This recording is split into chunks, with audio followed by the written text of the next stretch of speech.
I was just blabbing, and you couldn't hear me at all. Happy Tuesday, everybody. We're doing something weird this week, right? Look around me. Look at this situation. I know. For those of you that tune in every week, check it out. Things are a little different right now. I'm broadcasting live from a tent in the middle of my living room. That's right. My children have a little tent that we set up from time to time so they can do living room sleepovers. It's a lot of fun. And we put it up a couple of nights ago, and then it snowed a fuck ton. And so we just kept it up for a couple of days. And the boys have been enjoying it and hanging out in the living room when they come in from playing in the snow. But so check it out. Speaking of the snow, I can't get to where I normally do my broadcast from every Tuesday. I usually go to the local neighborhood coffee shop, and after hours, I have kind of free run of the place, and I can rehearse there, or I can do a show from there like I do every Tuesday. You've seen me there before. That's not an option because you know what? It's snowy as fuck. A lot of people didn't shovel their shit in my neighborhood. My car is covered in snow. My kids are fucking annoying and didn't go to sleep right away. And so here I am in a tent in my living room trying to do my normal thing. Yeah, let's see how this works out. If anything sounds funny or looks funny, you can just say so in the comments and we'll see if we can work stuff out. But in the meantime, I'm going to do a song for you. This one is going out to tonight's guest. It was a special request. They asked for anything off my last full-length album, came out in 2019. This is one I haven't played in months and months, and I'm playing it because it's fucking quiet and I don't want to wake anybody up.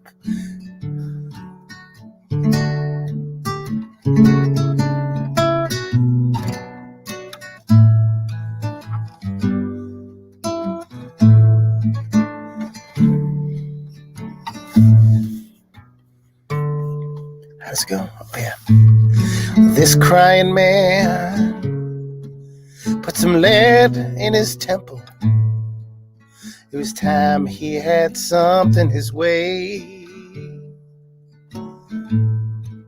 He'd trimmed expectations, kept his options wide open, but got tired of waiting that day. And there was this guy standing right there behind him with blood all over his shirt, worrying about where he'd find a dry cleaner instead of wondering how much it'd hurt. I guess it's all about perspective, priorities, budgeting time. It seems that nobody can bother being bothered unless it's their turn to cry.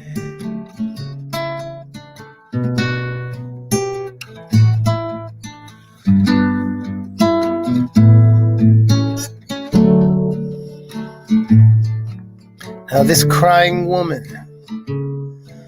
tired of being called crazy for stating the things she believed, carved in her arm a long list of convictions and things that she'd long since achieved. And folks stood there watching, but not looking that closely as her world began spinning around. They were silently waiting for her to stop shouting, 'cause that's how they thought she should sound. I guess it's all about perspective, priorities, budgeting time. It seems that nobody can bother being bothered unless it's their turn to cry.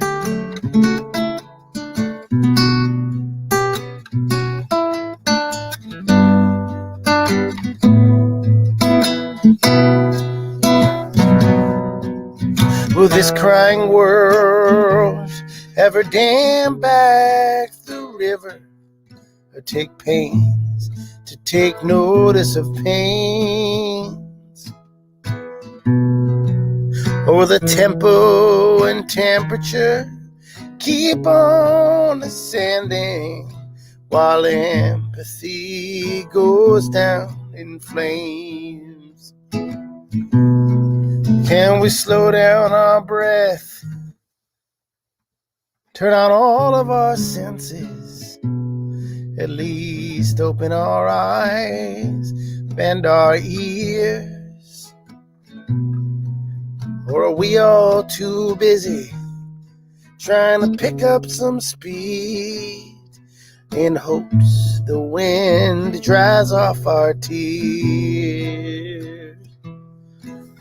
I guess it's all about perspective, priorities, budgeting time. Seems that nobody can bother being bothered unless it's their turn to cry. It seems that nobody can bother being bothered.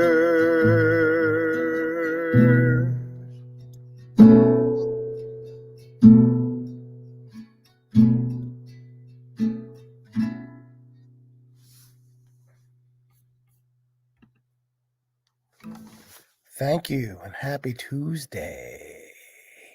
That's a quiet one, and I can't think of a whole lot of quiet ones I can do.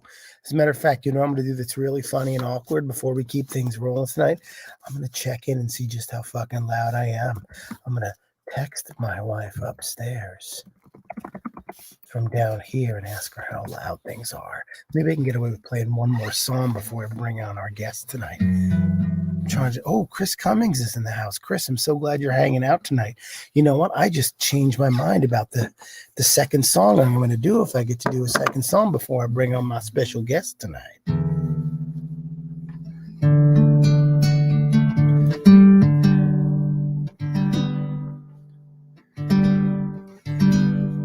Chris Cummings, dear friend, ex-bandmate, hanging out in the audience tonight. Went to college in Pittsburgh, Pennsylvania, and it just so happens that I have one song about Pittsburgh, Pennsylvania, and I usually do it in a higher key, but since I'm trying to be mellow, I'm going to go ahead and do it in this slightly lower key. It's a song called Get Thee to Pittsburgh. I don't think it's been featured on any of my albums or nothing. Here we go. This one goes out to Chris.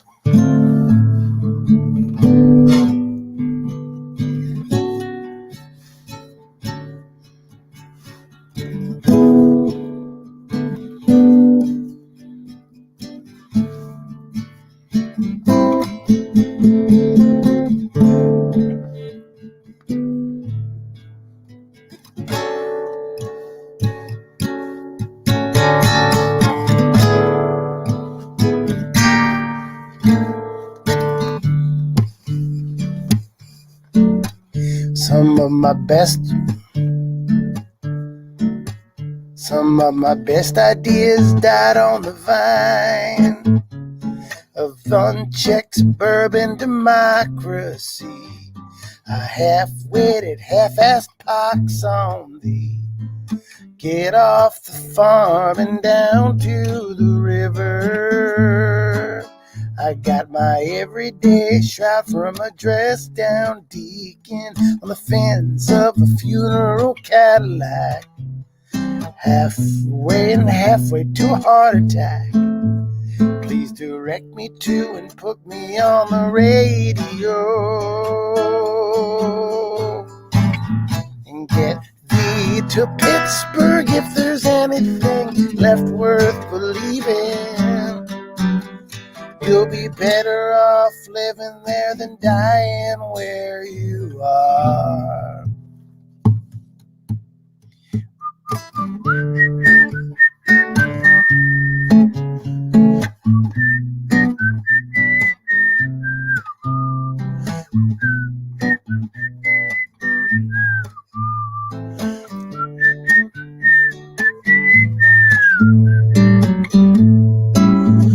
Hoist jib and set course by land, despite the automatic subcompact compromise. Now try the shop steward's pin on for size. He'll achieve a dog, they call themselves neighbor. And get thee to Pittsburgh if there's anything left worth believing. You'll be better off living there than dying where you are. All religion ain't planned, all tapes rewound. Lonely looking tiger in this one horse town. Bass string sounds so sad, but so profound. Things are looking up from somewhere far beneath this gown. Far be it from me to wear bend, eat, sin gown. Woo!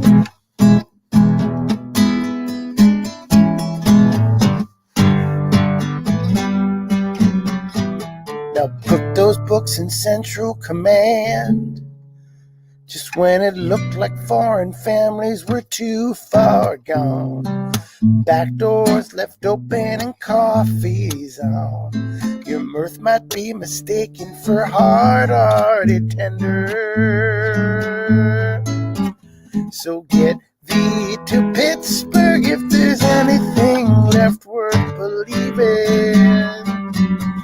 You'll be better off living there than dying where you are.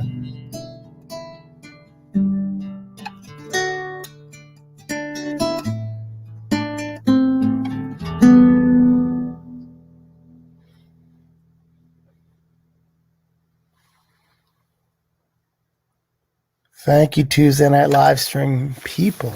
I haven't played that song in a minute, and it was really exciting to play after not playing it in so long. Yeah. Ooh, it is hot up in this tent. That's exciting. It's going to feel steamy like I'm at a real rock show or a sauna or something like that.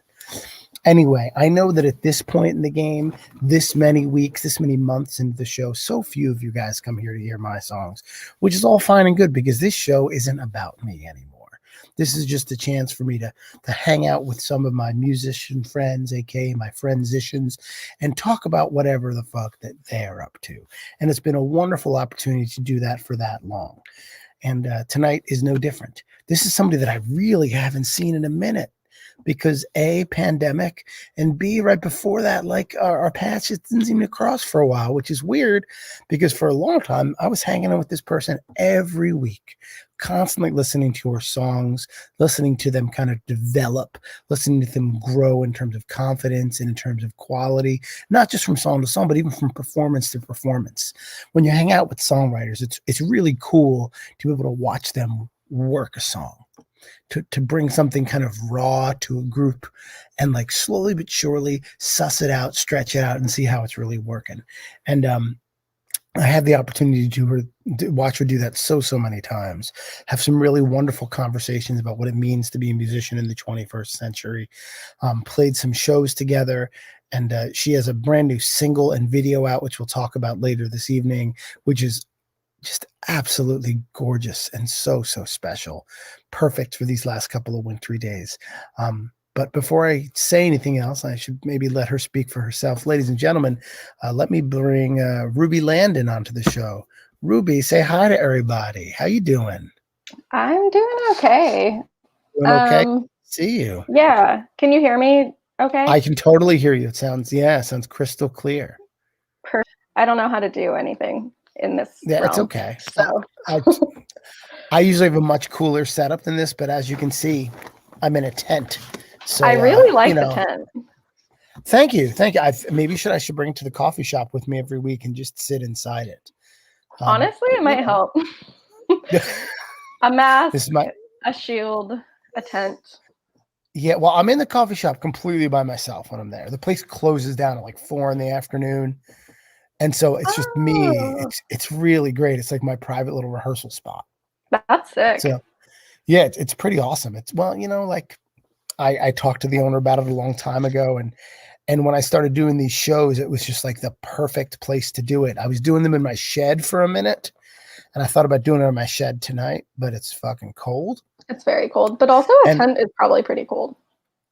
yeah, well, my wife. No, I'm in my living room in this tent. Ah, So that makes more yeah, this is sense. this is my kids' play tent.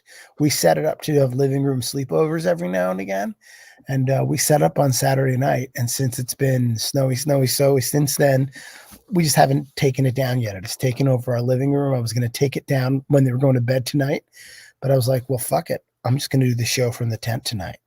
And Tents were my here we are. favorite. I had a Winnie the Pooh tent when I was a kid.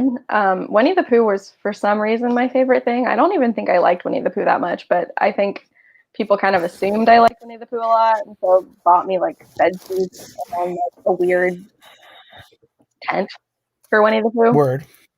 But so I had a Winnie the Pooh tent put up in my dad's living room for a really long time when I was like 4 to like 8. Okay. And That's I would cool. go in there when I needed to process things. It's awesome that you knew that about yourself even back then. Like, I Well, need some me not time. really, but I did need alone time, but like especially like my most like vivid memory from like that about that tent is when I was I don't know how old I was, but like in the 4 to 8 range. And we were driving home on the freeway, and this is in Northern California, so everything's like super far from each other, a lot of roadkill. But so basically there was like a dead cat on the road, and I was just like crushed and so sad. And my dad and my brother, that's like who I lived with, and so they're not going to be like emotional about it because men aren't emotional. And I was just like so sad, and I went into this tent and cried for a very long time. Oh man, That was my like I can be emotional in this thing. yeah, that's wild. Um, Looking back on it, which Winnie the Pooh character were you then / are you now? Honestly, I've probably always been Eeyore. Okay, that's fair. Well, some people feel like that stuff changes over time, but you identified as an Eeyore then, and you identify as an Eeyore now. I don't think I can I feel that. really identified Eeyore then. I think I was maybe more like responsible, and like I think I was more of like a Christopher Robin. Interesting. Yeah, as a kid, and now I'm just like an Eeyore. That's fair. I fear that I'm kind of becoming a rabbit as I get older. I don't even remember Rabbit. Rabbit was just always pissed off at everybody and Okay, annoyed. They're like I think stealing I had a fucking, Rabbit phase. like they were just stealing shit from his garden, and he was just irrationally angry about it. And you're like, bro, Rabbit, like just chill. And I'm nervous that I'm becoming a rabbit as I get older, as I get on in days. I used to maybe be an Eeyore or maybe even a Winnie the Pooh, but now it's all rabbit all the time. I've never been Winnie. Winnie the Pooh's like this. It's cool because the show's about him, but like he doesn't mean for it to be about him. It really, Like he doesn't. Winnie And the it's Pooh has not no really about fucking him. no. He has no ego. It's just like he happens to be the person that you can hang the most of your shit on. True. He's like there. I feel like I was maybe in Winnie the Pooh as a kid then. Okay, fair enough. That was the thing that people hung their shit on. Oh God. Anyways, this is talking about my new single. No, well, we don't talk about that for a minute. I'm having fun talking about this. I want to talk a little more about the proverbial tent that your single was born in, which is this weird world that we've all occupied for most of the last year. One of the things that I've really enjoyed exploring with all of my musician friends on the show is what it's looked like to be a creative person who doesn't have the opportunity to go out and create things publicly or even experience many of the things that inspire said creativity. It's been an ongoing topic, and I'd love to delve into it with you. Yeah, that's right, with you a little bit, if you don't mind. As a songwriter, as a person that makes shit, what has this last 11 months looked like for you? It's looked pretty bleak. Okay. I haven't been creating a ton. Same. Like at all, basically. Sorry, I'm gonna put this on here. No, do what you gotta do. I have both Lovely. ears. There now. Okay. Yeah, no, I haven't been creating. Okay. I mean, musically, really. Well, at least in the ways. No, I'm gonna take it back off again. I haven't really been. I don't know how this works. I don't know what I'm doing. I have been in a state of. I think there's something that's always valuable for everybody. Anybody who creates anything, which is like all of us basically, but in just like outside inspiration and outside like motivators and stimulation. And I haven't had anything like that. And I think most of us haven't. And I know a lot of us write differently and create differently. Me, for one, though, I was in a wine shop for the first like 6 months of the pandemic, like kind of running the thing because everybody left. So it was a lot of like busy work and whatever. Right. But now that I got fired because the boss is a misogynistic piece of shit. But anyways, never go shop at Manny's Wine Shop or Bouchon, by the way. Where's that, by the way? Should we avoid it? It's in Bed-Stuy. It's all in Bed-Stuy. The two shops are in Bed-Stuy. So it's Manny's Wine Shop. We don't shop at where else? Manny's Wine Shop and Bouchon. Bouchon. All right, so we will not buy wine. Yeah. Bouchon. Those two joints in Bed-Stuy are not where we're buying wine from. Don't do it. The boss is just like, he only hires like younger women that he thinks he can shit all over, and it doesn't really work out in the end. When I guess, I don't know. Like, I feel like it should have happened before, but I don't think it happened. So I was very surprised that I'm the first one that happened with, but it didn't work out. Yeah. Anyways, no inspiration for songwriting there, because I'm not going to write about my fucking misogynistic boss. I mean, you probably make a pretty good punk record about that. I just don't really care enough, you know? Right. Chris Cummings, who's in the audience tonight. Yes, we officially just canceled 2 wine shops in Bed-Stuy. With the massive reach of this show, that is 2 wine shops that are, it's going to be awesome when I get fucking spammed by all their big fans, and it makes my show wildly. There's the cat. There he is. All right. I'm wildly allergic to that cat, but it does not matter on the internet. Talk to me about that cat for a minute. What's his name? What's his story? Okay. So this is Cat. My cat. Stop. He is, he's 7 years old. He's almost 8. He's so mad at me that I'm holding him this way. I've had him since the day he was born. He's a French cat. Oh, so I brought him here from France. And he's my soulmate. Basically, we've been through way too many things together that probably neither of us really had to go through or wanted to, but it's okay because now we're here. And he is my best friend. And he's really mad at me right now because I'm holding him this way. There you go. It's fine. And then I have another cat, and she's somewhere being silly, who's like 1.5 years old. and her name is Pocket. And I've also had her since she was like a week and a half old. We bottle fed her. Oh. Yeah. If you're ever looking for more cats, I have a good friend who's also been on the show, who actually fosters cats as like part of her Don't tell me living. that. Like, what do you mean? Because I will always take more cats, and I think my roommates would kick me out. Well, if you want to go watch their cat cam, which is also a stream Oh of my God, income, yes. Club Smoosh, check it out. Club Smoosh.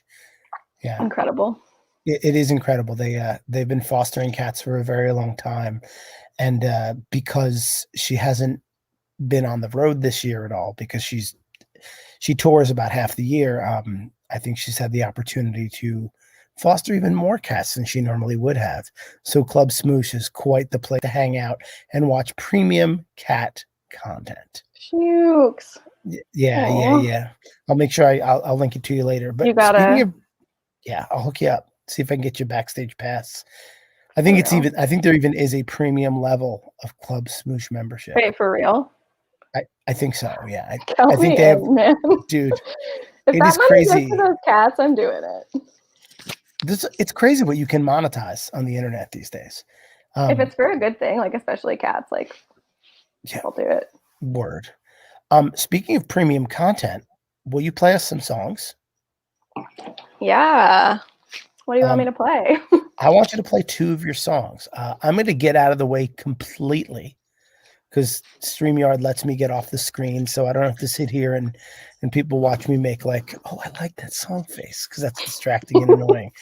And I can put up like your validation. But I'm validating you by you being on the show because I like having badasses here.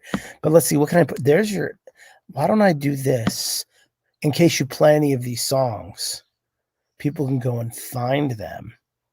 All right. So, ladies and gentlemen, I'm going to bounce out of the way for a minute and leave the stage to Ruby. I'm very excited. She's here with us tonight. As most of you know, this is the Tuesday Night Live stream with Chris Q. Murphy. I'm your host. This is our guest, Ruby Landen, and she's going to play 2 songs for you uninterrupted, unless she feels like it interrupting you her damn self. Ladies and gentlemen, Ruby Landen. Thanks, Chris.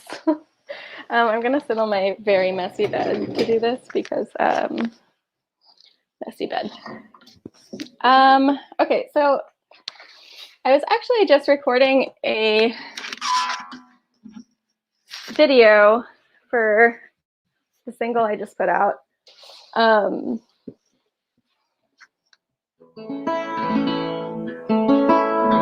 But I'm gonna start with something else because I tuned my guitar differently. Because I was showing my friend this. And excuse my tuning. I'm gonna have to tune for the other one as well.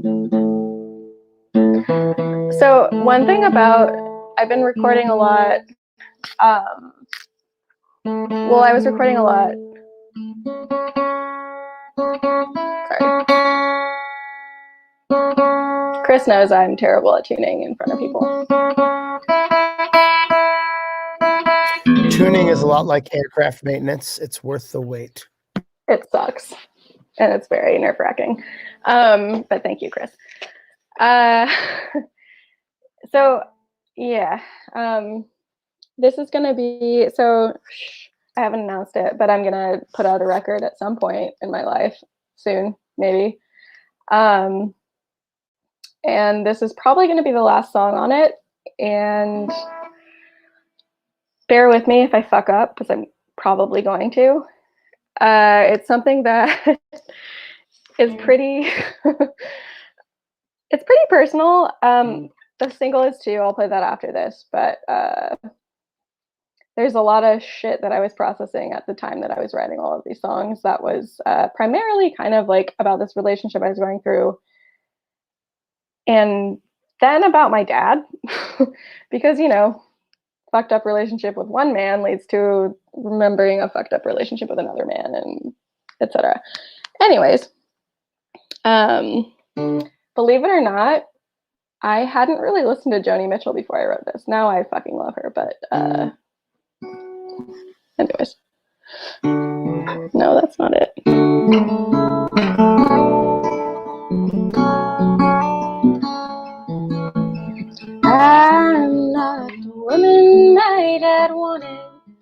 me to be. That I was special for listening to jazz and not watching TV. I'm not a poet, I can only replicate, and I'm not your friend, I've just learned to simulate. I'll never read that self-help book she gave me. I won't hesitate to tell you exactly what you need.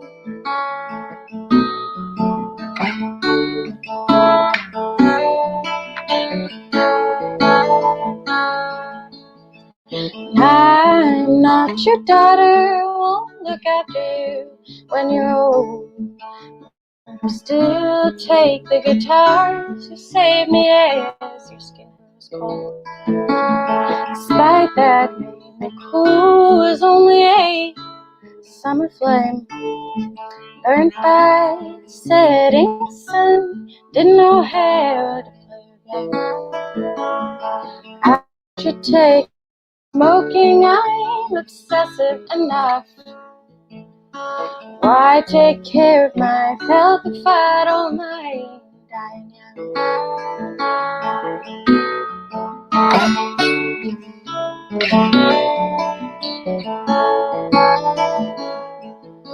They scared me with their stories, one dragging you did.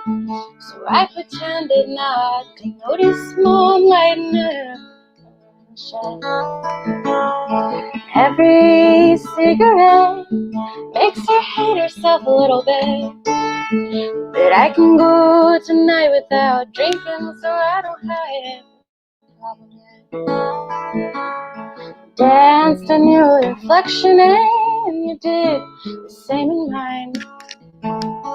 Made me in your image, but it's your version, I don't mind. I don't mind.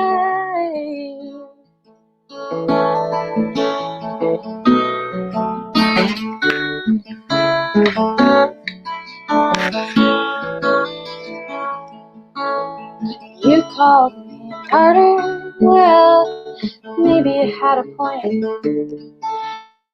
Held my hands out to you, couldn't keep myself upright. Where's the satisfaction that comes with being bitter? I just hate that I loved you and you, I didn't matter.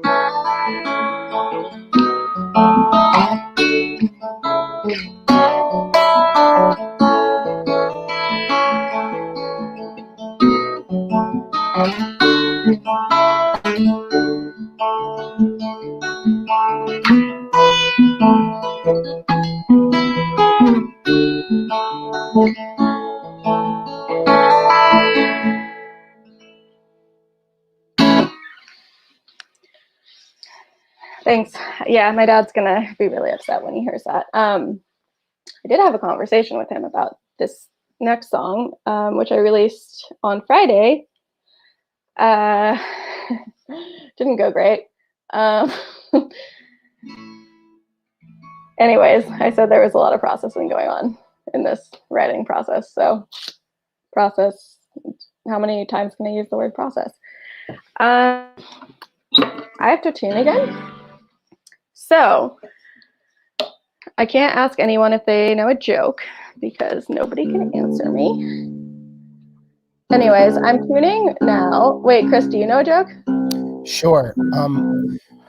What's the difference between roast beef and pea soup? No idea. Anybody can roast beef. And? Wait, what? I said, what's the difference between roast beef and pea soup? Yes. I said, Anybody can roast beef? Anybody can roast beef. Why can't anybody pea soup? You can pea soup. I don't know. Oh no, I can't. You're right. That's like the teenage version of Why is Six Afraid of Seven. Right? I really like that one. So I was playing, so you know the Scratcher. Oh yeah. So I played the Scratcher a year ago, actually. Mm-hmm. And I had with me two really incredible, sorry, I'm really annoying. Two really incredible musicians. My friend Jerry Cronin, who was on cello. And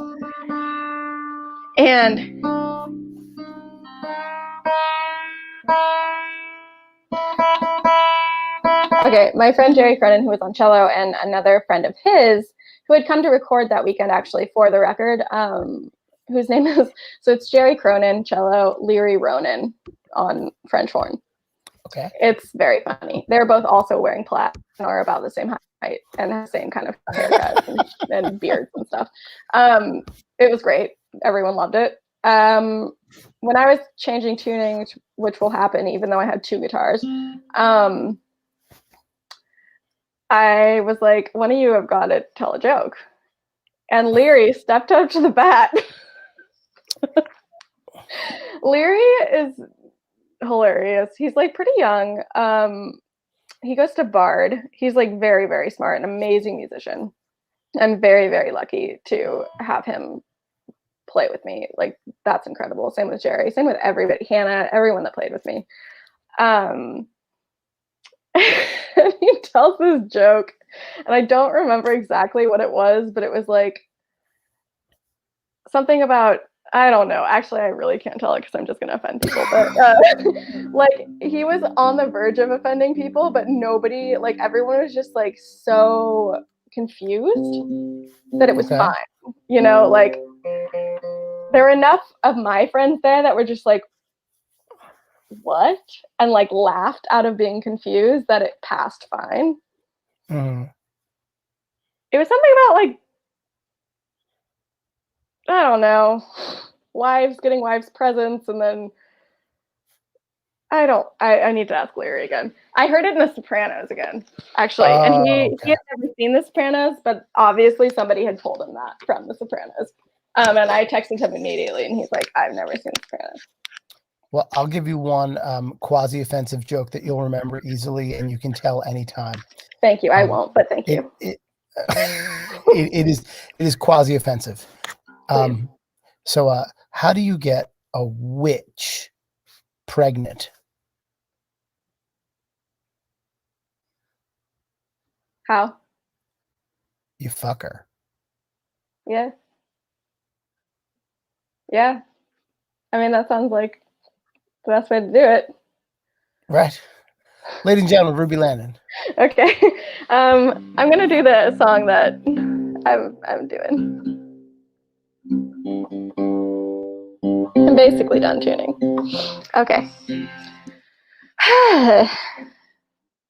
Now that I'm done being a comedian, just kidding, I'll never be a comedian because I am not funny. It's okay though. We all have our talents. Also, I've been watching, by the way, that Sopranos thing. I've been watching The Sopranos for the first time ever. A couple friends of mine. It's a lot better than I thought it would be. And also, like, kind of fucked up, like real fucked up. But stuff is like I thought it would be. Anyways, this is I Look Like My Mother, which I just released. Some backstory is it's not really about my mom at all. That's just a line in the song, which I liked. It's more about my relationship with my dad, my relationship with other men, all that fun stuff, reflecting on the kind of woman / object I become in people's lives / men's lives. Also just reflecting on myself and like self-criticism, and it's mainly internal. It's not really anything else, which is most of my songwriting. But yeah, it also has like a bunch of fun Ulysses quotes in it because I was reading Ulysses at the time.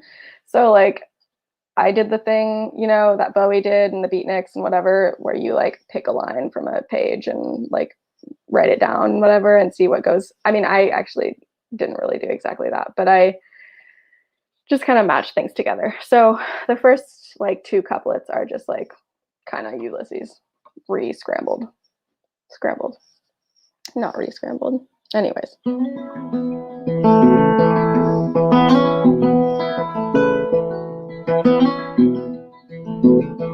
Collecting broken bottles to decorate my bed.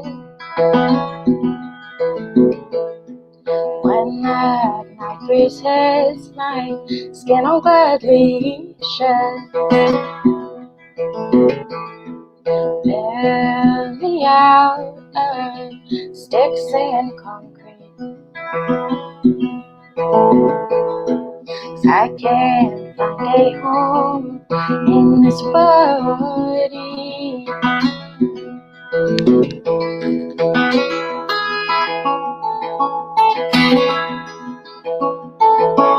If I was better made, would I know your name?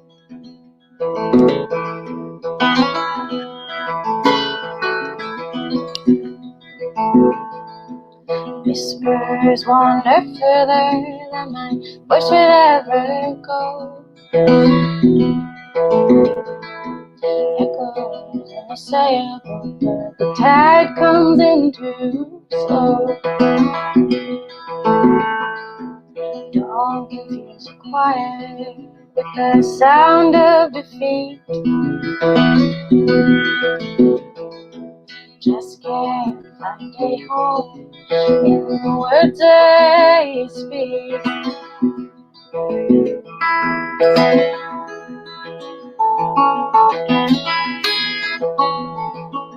If I was better made, would I know your name?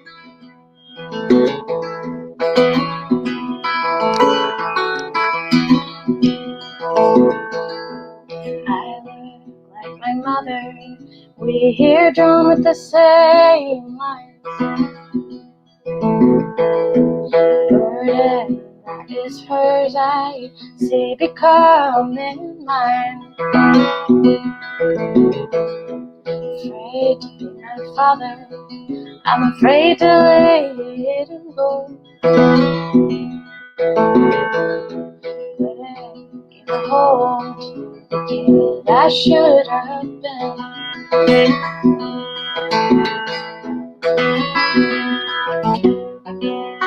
Come and take from me things that I like. I'm tired of this cake that never gets back.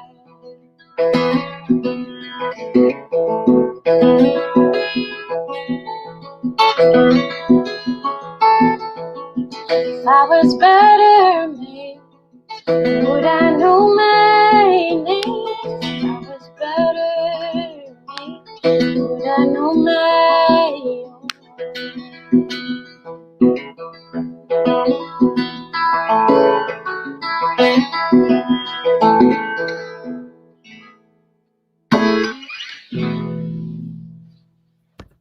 Ladies and gentlemen, Ruby Landen, fantastic. That's me. That is a great, great song. I love it. And the recording is absolutely, absolutely gorgeous. The performance is sublime. The guitar playing sounds wonderful. And all the other bells and whistles really they flesh it out without being too much. Because that song could obviously just sit with just you and your voice. But the other stuff is just really nice window dressing. Did you just go ahead?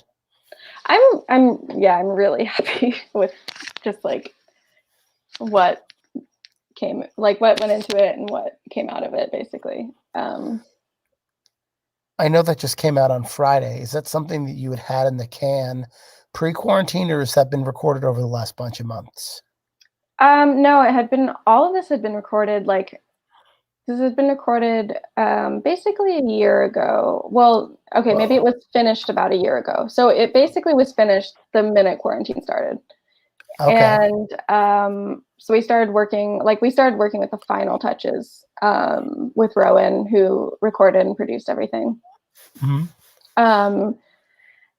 And then kind of we're like, okay, well, I don't know what the fuck to do with it because so been kind of sitting on it for a minute. Everything's been done. The artwork has been done. Like we just kind of finished the video with my friend Greta, who was here earlier. And Greta's the one that did the video for this song with her mom. Oh, nice. Yeah. The video's great. And it is scrolling in the link below. I know it goes by pretty quickly, but if you head over to the YouTube and you look for Ruby Landen, I Look Like My Mother, it's a really fantastic video. And it sits really nicely with the song. And I'm not usually a music video person. Me neither at all. No. I fucking hate music videos. You know, recently I heard, not even that recently anymore, I listened to the Questlove Supreme interview with Huey Lewis a couple of months back, which seems like, I know, like a really odd pairing, right? Like, I don't know if you listen to Questlove Supreme. No, I don't. It's like a fucking super black podcast. Okay. It's like Questlove is like a huge black culture and black music nerd, just music nerd in general. And the other people on the show are pretty much the same way. And you know, they have guests on. They do 2 shows a week. And Huey Lewis comes on. And I have to say, it was one of the most fascinating and reciprocal interviews. Real funny things to say. Yo, Huey Lewis is like, first of all, like, great singer, and you cannot front on Huey Lewis and his hits. They're just like solid pop songs. I don't know if they're going to change your life, but they can change your day. And they're just like, when you're talking about solid, well-written pop songs, recorded super well, like, it's almost unbeatable. But the thing that struck me most was him talking about music videos. I think I'm a little older than you in this regard, but Huey Lewis had really fantastic videos on MTV. That was like that wasn't his only thing, but one of the things that pushed this kind of like middle-aged looking white guy over the top into pop stardom, in addition to having great songs and being a great singer, was the fact that his videos were catchy as hell, and you wouldn't mind watching them 60, 70, 80 times, and they're always kind of funny. But they never really had a ton to do with the actual song content. And he talked about how that was a very conscious choice. It's just the best choice. Yeah, like he's like, yeah, we just did a video as if it was to another song and let people try to connect them. And that proved to be just as entertaining and exciting. And it's like you're getting a twofer. If the song was good to begin with, and then somebody made a funny video or a good video that had nothing to do with it, you could either enjoy them separately or enjoy them together. And I was like, that's fucking genius. Like, I love it. I think that's like a good way of, because I know visuals, like there are music videos that I do enjoy. It's not like, I think now the music videos of like, I'm just kind of thinking of like Green Day era where like, you know, they're like lip syncing and stuff. Or like, you know, country western videos where people are like standing in a field with a guitar and the barley is like blowing in the wind kind of thing. Like, and cowboy boots always. That's just kind of my take from music videos all the time. And so I think with Greta, so my friend, one of my really good friends actually put me in touch with Greta Wilson, this woman that did all of the things for this music video here within quarantine. So we actually we got in touch, and then within 2 weeks, it was lockdown. So the idea of actually, it was fucked. So the idea of actually making a music video was out the window, obviously. And within a couple of weeks, she gets back to me and she's like, hey, so I don't know at all what you think. It's totally fine if this isn't your thing. I actually have this footage of my mom that I took at her estranged father's estate that we never did anything with. And here are some of the stills from it. Just wondering if this would be kind of your vibe or whatever. And I'm just like, yeah. Like, exactly. Literally, the song is called "I Look Like My Mother." Like, this is your mom, and also your mom's hot, and this is a great fucking sequence. I mean, here's the other thing. Like, from what I know about you, Ruby, if I was gonna like pitch some ideal fucking video content to you, I'd be like, so my mom has this estranged father, and we have this kind of like laying around footage of her fucking Give me around the at his weirdest estate. shit. Dude, Ruby would be like, yes, please. Can I have that video for all my songs? It's a Yeah, great video. literally, it's so good though. So they went to her. So the thing is like they went there, I guess, because that estate was going to get sold. He was selling it, and Greta told me afterwards that like his wife was like really like weird about everything and was criticizing everything that Greta's mom wore and everything. And it was this big thing. But so basically, Greta and her brother Jake. Jake's at the very end. He's walking by the pool at the very end with the thing. Oh yeah. Yeah, that's Jake. Um, so she's like, they're dressing her up and all of these things. Greta's with a friend, dressing her up, doing these things. And basically the kind of narrative is the same as what it is in the video, is like this kind of woman that just kind of deteriorates after a minute, like who kind of just like is, doing all these, it's an exercise video. That's her plan, doing an exercise video. Like, I'm going to do an exercise video in who's that lady called? I forget. Jane Fonda? Yes, Jane Fonda-esque. And after a while, just like kind of goes nuts. And in the end, that's what you see, like her falling into the pool, being like, I don't know. And so that was kind of the narrative from the beginning. And it just went perfectly with the song. I mean, it really does. Just like it's also like the whole body image thing. It was funny. It's funny too. I mean, it's not funny at all because fuck being a woman, but Greta and I were just now talking about I think the song, it reflects more on what I'm giving it now, which is kind of because I'm kind of reflecting on all of the 9 songs that will be the album eventually, as one, which is kind of like, it's a nostalgic deja vu kind of thing where one feeling leads to another instance. So it's really linked that way. So like it's non sequitur. It's one thing to another that don't necessarily have a ton in common, but it's like a deja vu thing for a feeling. Cool. Yeah, it's something that honestly I kind of discovered in Phoebe Bridgers' writing. Okay. And I really love it. Same with The Weather Station. And I think that's the most inspirational writing I've ever heard ever. I think like I also really love the honesty there in The Weather Station and in Phoebe Bridgers and in Fionn Reagan and in all these non sequitur, like non-linear writings. That's also I was a literature major, French literature, but non-linear writing has always been my favorite thing. And so it's always been the thing that has like touched me the deepest and I've understood the most, I guess. And so I think that this is like kind of standing that now and doing something with it and doing that myself. Whereas before I was only admiring it. The honesty is something that I've been working on for a minute, but so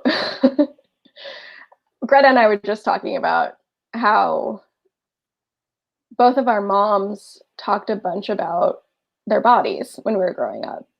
And we both have, as a result of that and other things, very like giant body dysmorphia, body issues, like huge issues with that as women.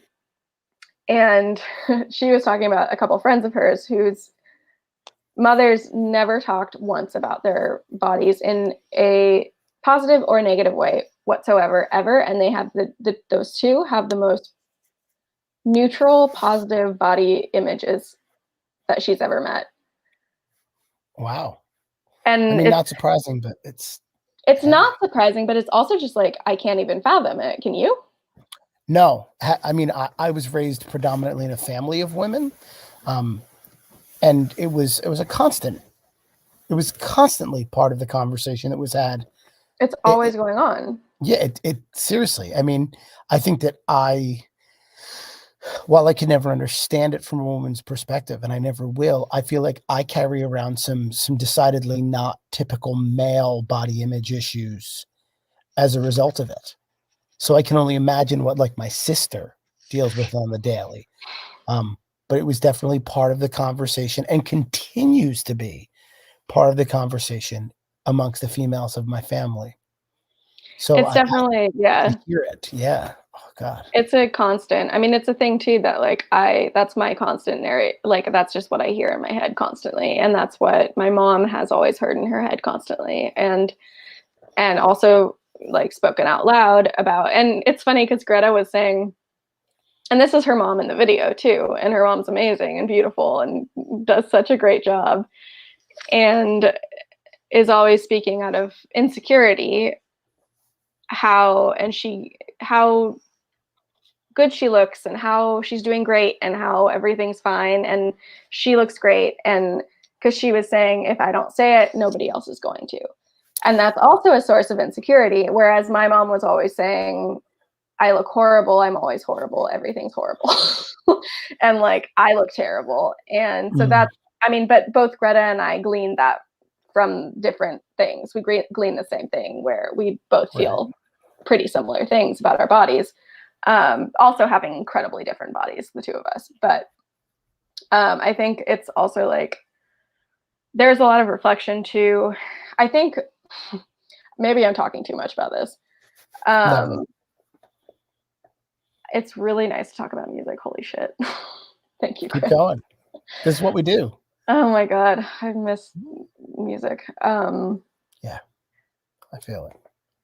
But yeah, I think part of this whole, there's a really weird, I can't even call it a breakup, that happened like a year and a half ago, where I was kind of left in the lurch and had no idea what the fuck was going on. And it had been like after like a couple of the best months of my life where I had felt the absolute best about myself that I've ever felt. Like I'd felt thin, I felt beautiful, I felt interesting, I felt like I was a good songwriter, I felt like I had things to contribute, like I like, you know, I was just like, it didn't, you know, the person I was with was also a musician, so like them validating me was a huge thing. And then a sudden like drop off a cliff's edge from that, with no kind of explanation, uh, made me go into kind of a, you know, just like a downward cycle of, so what's wrong with me?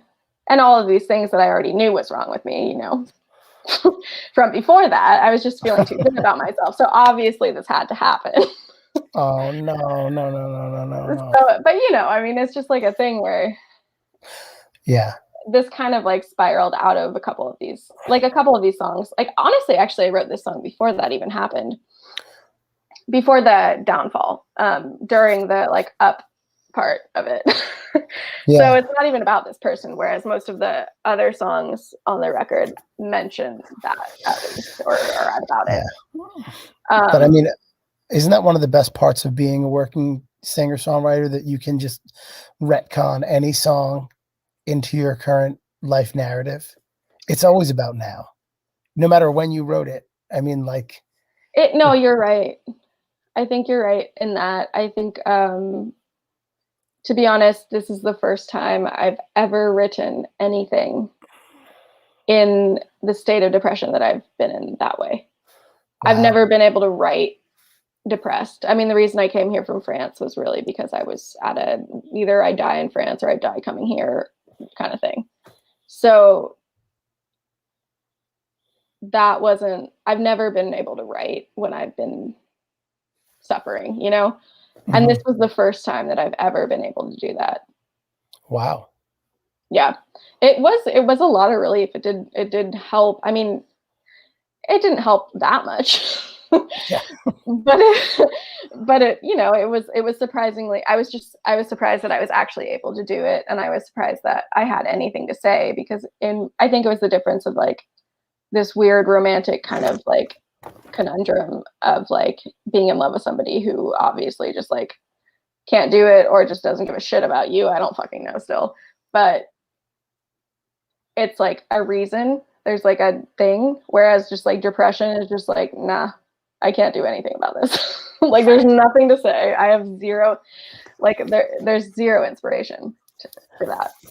You know, in talking to all of the other depressive songwriters that I know, because we all There's a lot are of them. us. Yeah, I mean that's what we share with stand-up comics. Right? I Yeah. will say that some people do like really great work when they're in that state and when they're not, and I found there to be some correlation between that and what kind of writer they are. If they're a very process-oriented writer, if they're very about controlling the process and the creation of the new thing being the vibe you're trying to catch. A lot of people have talked about how when they were spinning out of control, when they were falling down that hole, or riding up that hill, if it's an anxiety thing, that being able to control some process in writing a song was incredibly cathartic or helpful. That makes a lot of Whereas the sense. Yeah. people that consider themselves more vessels, like they channel the songs, like I had Brooke Pridemore on the show a few weeks ago, and they said that they're more of like just shut up and let the universe talk to you and it'll just happen songwriters. That's never been me. I wish it was. I found that songwriters like that are the ones that get really arrested by being in a deep depression, and they're not able to get in contact with that muse or whatever you want to call it. So it's funny how it can really cut both ways Yeah, depending on like what your writing process is. I You think know, that's probably like more, it's also like I don't have very good like like I can't like make myself do something. So that's I fair. mean I could try to make myself, well, right now for example, I've started making myself kind of play guitar again. The only things I've been able to write, and this is like after the whole lockdown, I have one song that I have, and then nothing for the last 9 months at least. No shame. And the only stuff recently that I've been able to do anything about has been instrumental. It's I, just been guitar music. It's just been like I've been listening a lot to like instrumental music. Like I mean, Bill Frisell is always a go-to of mine. He's a really good friend of mine since like I oh, is was. he really? Because he was my pandemic buddy. Wait, do you mean Oh, his music is a friend of yours, or like literally Bill Frisell is a friend of he's a yours? friend of mine. Oh, Bill Frisell's music was my pandemic. He's It should be. His music should be anybody who needs to be calmed, who needs to be like anything honestly at all. Bill has something for it. He's yeah, so versatile. Like everything I he know. does is so versatile. And he has like, you know, the album with Sam Amadon. He has like the album with the Intercontinentals. He like everything else, the fucking like crazy weird jazz quartet like that I don't get at all, but I saw live when I was like 5. Like he's just Yeah. like it's a funny story. I actually met him when I think I was like 4 or 5. Okay. We question this every time we see each other, but I grew up in this really small town up north in California, like way up north. And so my dad's 2 best friends, one was the manager of this local theater, one was a sound engineer. So the sound engineer kind of knew a bunch of people, also kind of a musician, but mainly like did sound for a lot of people. Um, Mhm. Mainly in like the jazz world, also for Richard Thompson for a while and like Nels Cline Ooh. kind of thing. Yeah, I know it's been good comp wise. Um, and thank you, Russ. You're not listening, but thank you. um, Nice. and so I was like 5. I must have been. I mean, I was a very, very, very shy kid. And Didn't like talking. I still don't like talking. But I would go to these shows with my dad. And I started playing fiddle when I was like 4 because I saw an Eileen Ivers show. I don't even know who that is anymore, but she's a fiddle player from, I think, Nova Scotia still. It's not Natalie McMaster because that was another thing. But so the day after that, I was like, or that night, I was like, Dad, I want to play fiddle. And he got me a fiddle immediately because he was so happy that one of his kids wanted to play music. And they tried to force piano on my brother and it really didn't work out. But so yeah, he brought me to all the shows, which was great for me. I just fucking loved it. But he brought me to this show at this like weird art gallery. It's really small in Eureka, in this town, like sketchy fucking town, but this little part of it was fine.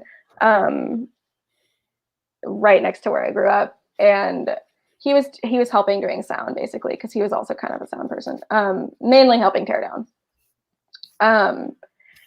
And so Bill was playing with Greg Lease. I think it was just the two of them. Ooh.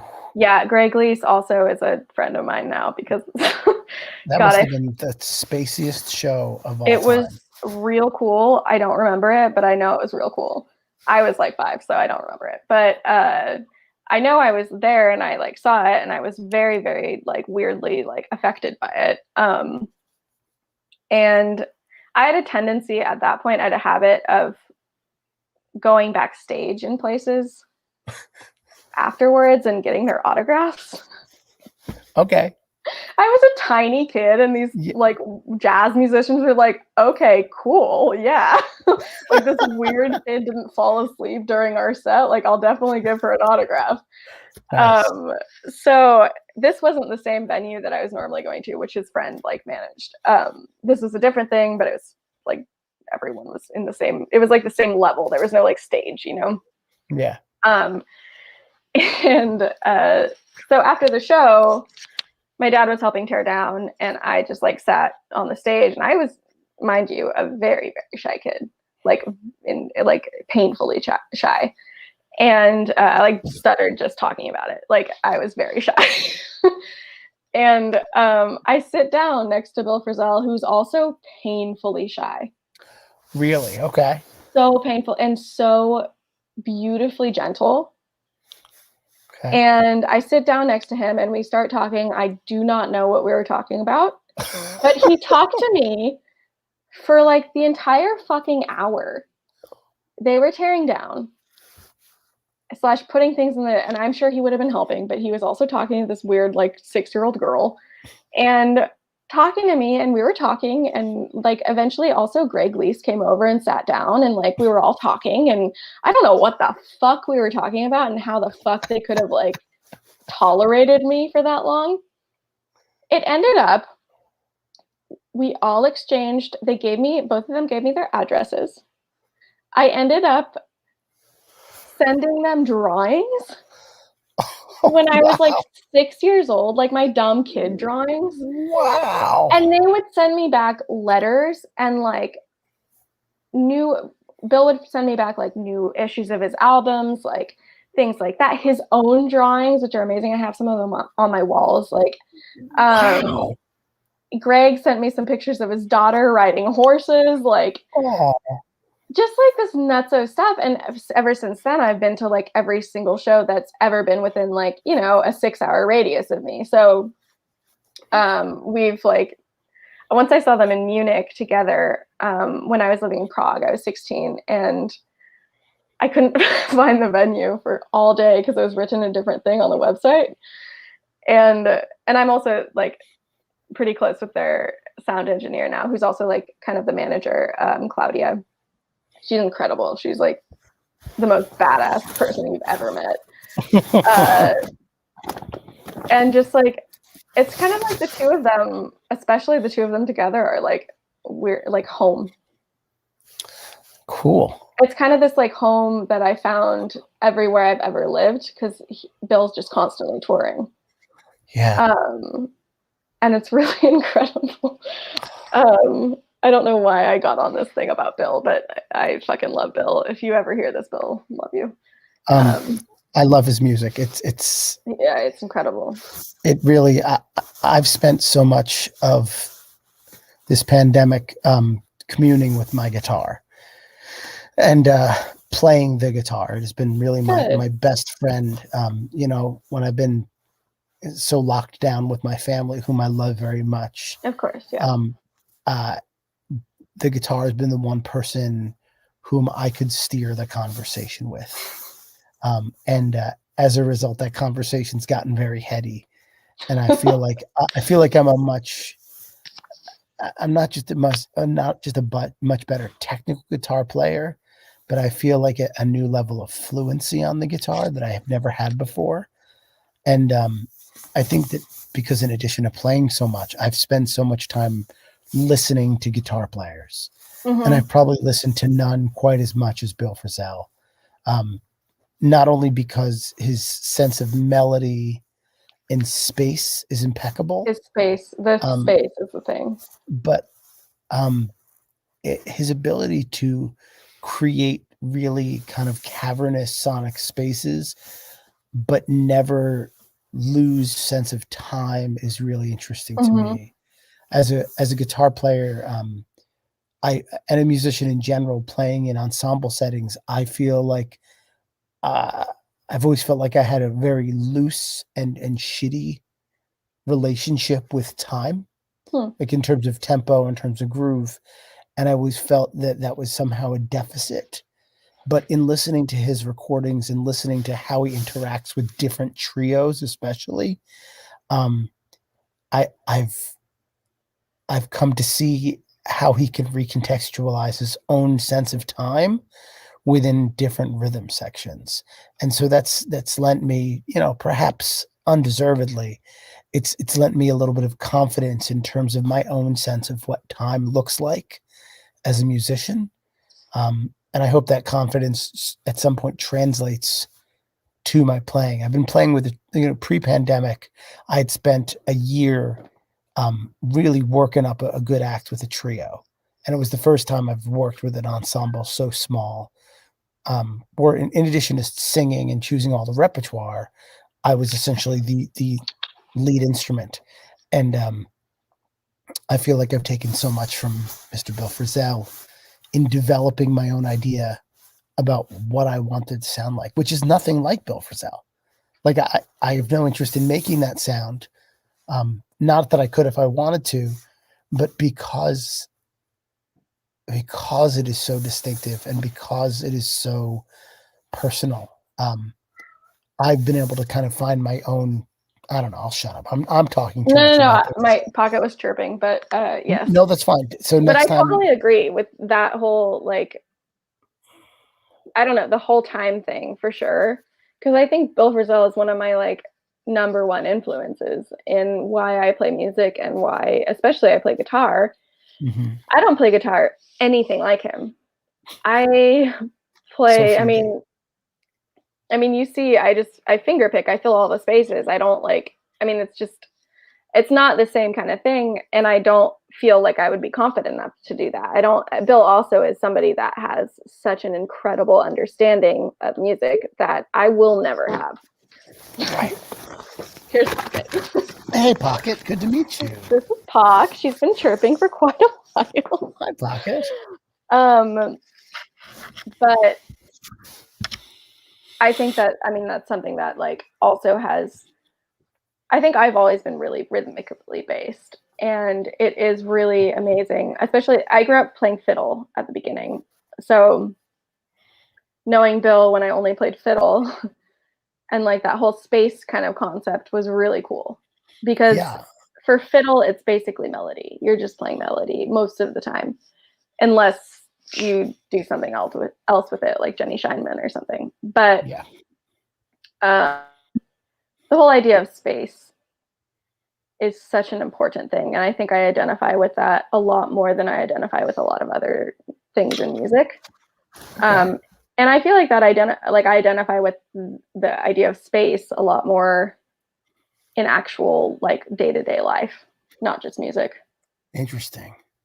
And it's kind of something that I relate to Bill, and I can see that's also his day-to-day life. It's space. It's constantly space. It's like, you know, at least a 20-second pause before he answers you, before it's not a back and forth. It's a space. There's space to think about what you're saying, to like think about what's happening right now. Like he's the only person I've ever met that's allowed space for anything and where you're not uncomfortable about it. Yeah.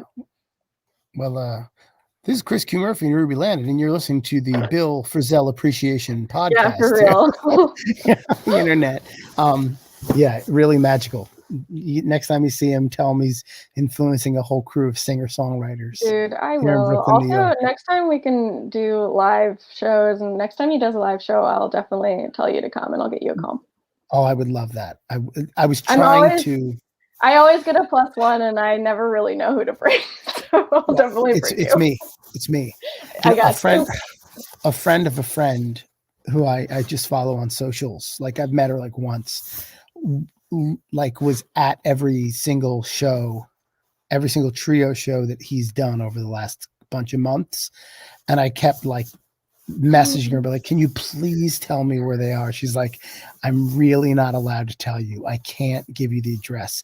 And I was like, I promise I'm not going to roll up with a dozen people and recording equipment. I really just want to see this trio play like in the flesh on the street somewhere. And she's like, I'm sorry, I can't tell you. And I was like, no, it would make my life so perfect. I know. Yeah. I wonder. Well, I mean, I'm sure they're not doing them right now, but no, but they were for a while, every couple of weeks. I know. I saw that in like where he lives in Smith Park, I think.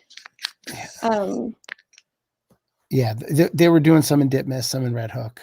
But anyway, listen, you should play more songs because we've been talking for a really long time. I know. And this is supposed to be a show about songs. I love this too. This is why we do this. There are a couple of podcasts out there that are supposed to be about songwriting, and they're really not. I'm not great at listening to podcasts either.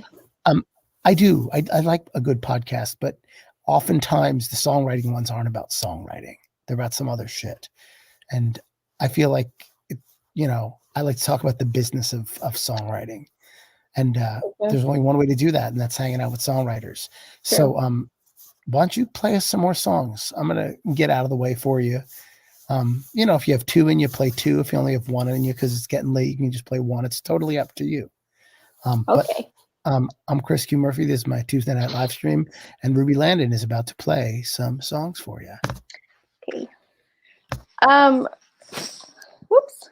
I'm going to pull out my tiny guitar for this one. And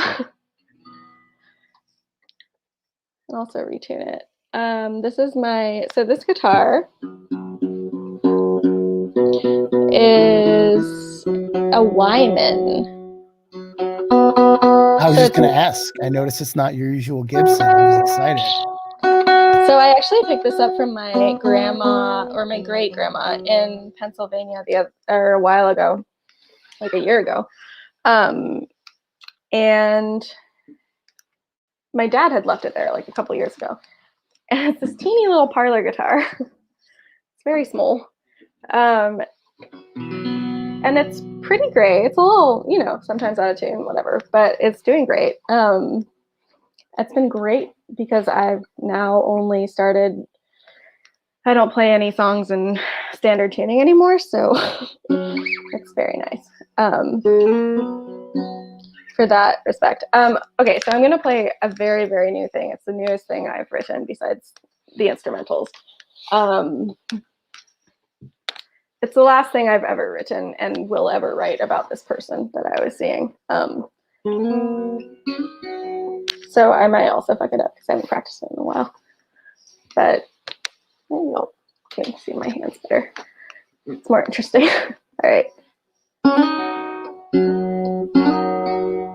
How do I do this again?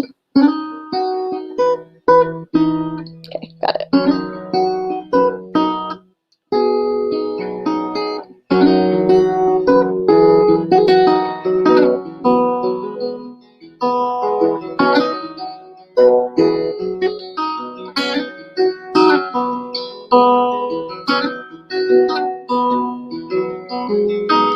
getting to be this time last year again. Wanna remember, but I haven't forgotten. Could used as currency, spent all at once sporadically. Wish I had never met you. Sorry.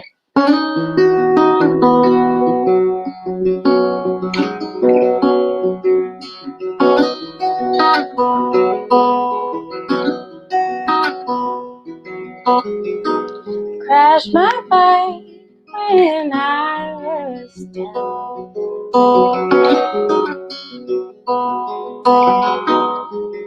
Showing off for my brother and a stupid friend. Mouth full of blood, no front teeth. Didn't touch her back till I was 19. Wish I'd never met you.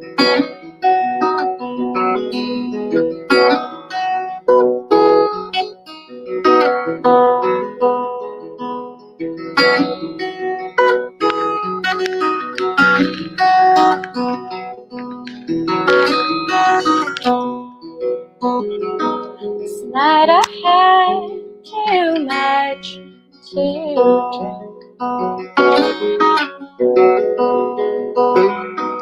Said some things I wish I didn't mean. Forgo the thrill to forget the pain, but I'm still wiping ink off my face.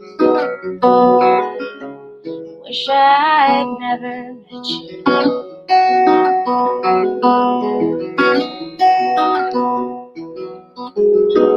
Heard you got your garden growing. You make your friends do all the weeding. It's amazing to me how much you can take. You don't even know what you need.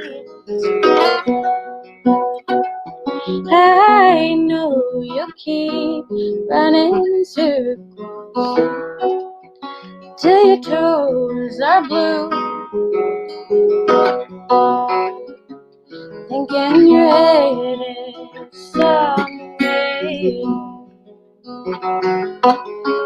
Wish I'd never met you. Wish I'd never met you. I wish I'd never met you.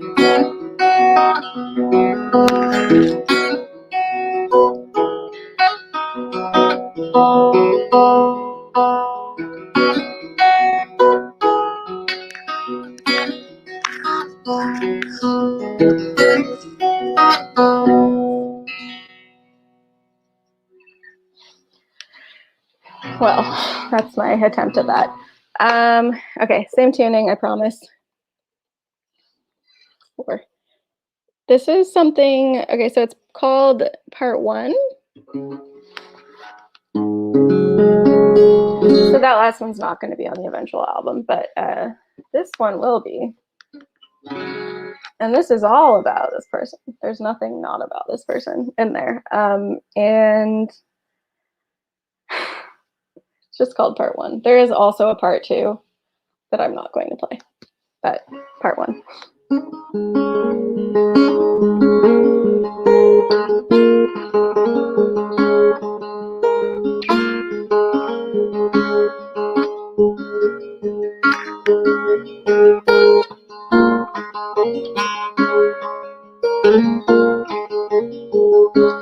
Bleed of my edges that you couldn't hold in, or the crumbling bones hidden under my skin was in the safety of my blanket. Made you come undone. My soft outline that made yours rough for my endlessness that wasn't enough. Saw a beginning that you could never see. Oh, I wish you'd have told me.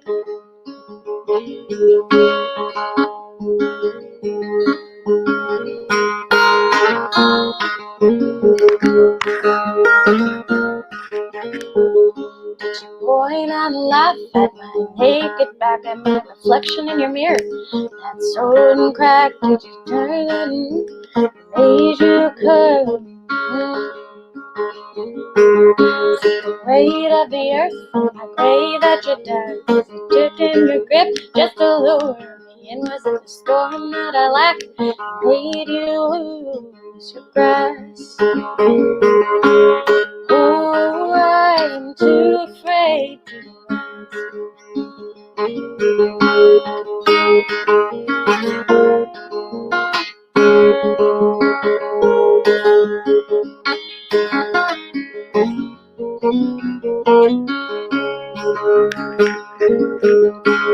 tonight you hummed to dust on your tongue, and if I'd been smaller, would you have even bothered?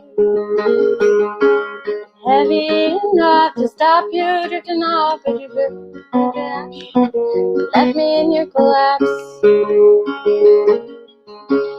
That's to the story you're a fool. If you believed your own words, how much worse would this hurt?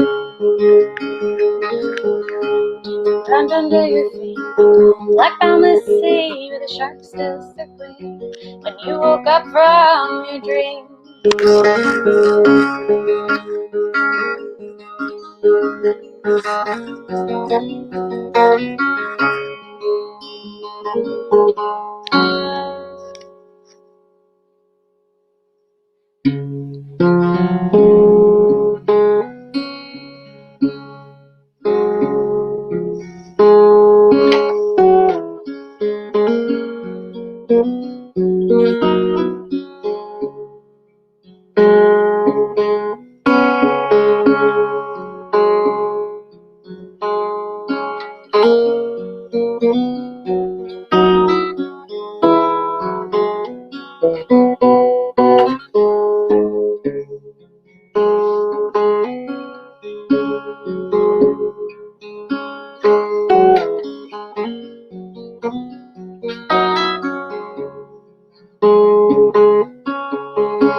Ruby Landen, ladies and gentlemen. That instrumental coda at the end was fire. Yeah, I love all Even that. better with fiddle. I bet, but I mean, I'll just take the guitar part any day. So, that was awesome, and that new guitar and you sound really fantastic together. It's a I cute hope that little you're thing. getting lots of inspiration out of it because it sounds it's a really nice compliment to your voice. It sounds Thank you. awesome. So I think that I gotta go to bed soon, Ruby, to be It's honest. okay. I really, really have to pee. Oh, okay. Well, you could like taking a break to pee. Oh no, I Um, just realized now. So but it's I'm gonna okay. go ahead and I'm gonna go ahead and put on the little ticker at the bottom, MSNBC style, letting people know that you do have a new single out. Yeah. You can listen to it wherever you listen to music, and you can of course check out the new video. I believe I linked it up a little further in the chat, so you can You go check did. that out. It's right there. And you should absolutely go check it out because it's a lovely video for an even lovelier song. It's pretty great. And it's been The it really is. And it's been so great having Ruby here, and Ruby, it's been awesome to actually get to talk to you I know. It's and been not so just nice. see your shit go by on socials. Right. I know. Right. If you are here because you know Ruby and you've never met me before, well, then go ahead and give me a follow because, Also, I do yeah. this every Tuesday night. And if you're here because you know me and you've never met Ruby before, well, then you damn well better have already followed her because that's how we do things here at TLS. We'll be back next week. I don't have my notes around, but we have another In your fantastic. Who is next week? We got a fantastic guest coming up all the way. I'm booked solid through like the end of May at this point. It's looking That's great. sick. Yeah, it's pretty awesome. I'm very, very excited. I'm at least going to push this thing through the first weekend in August, and then we'll reassess. That'll be the 1 year anniversary of having guests on the show. Nice. I've That's been a on. great. It's just such a great way to, like, I don't know, spend time right now. I agree. I've gotten to know or re-know so many transitions to the point now where it's not just like circles of friends, but every couple of weeks it's somebody that I've like never met before or met once before. And it's great because while I always plan on this being like an hour-ish show, It's always more. sometimes we latch on to something. Sometimes it's Bill Frisell, sometimes it's Dungeons and Dragons. But like wherever some of my minds go is where I want to go. Last week we were talking about astrology. It was wild. It's a big topic these days. Yeah. And last week's guest, Wesley Graham, is definitely on fire from the astrology standpoint. Anyway, Ruby, it's been lovely having you. Is there anything you want to tell the world before we bounce out of here? No, definitely not. I think I told you guys too much. No such thing. All right. Well, ladies and gentlemen, Ruby Landen, I'm Chris Q. Murphy. Definitely check out all her stuff. I'll see you all next Tuesday. Have a great one wherever you're at. So good to see you. Bye-bye, Ruby.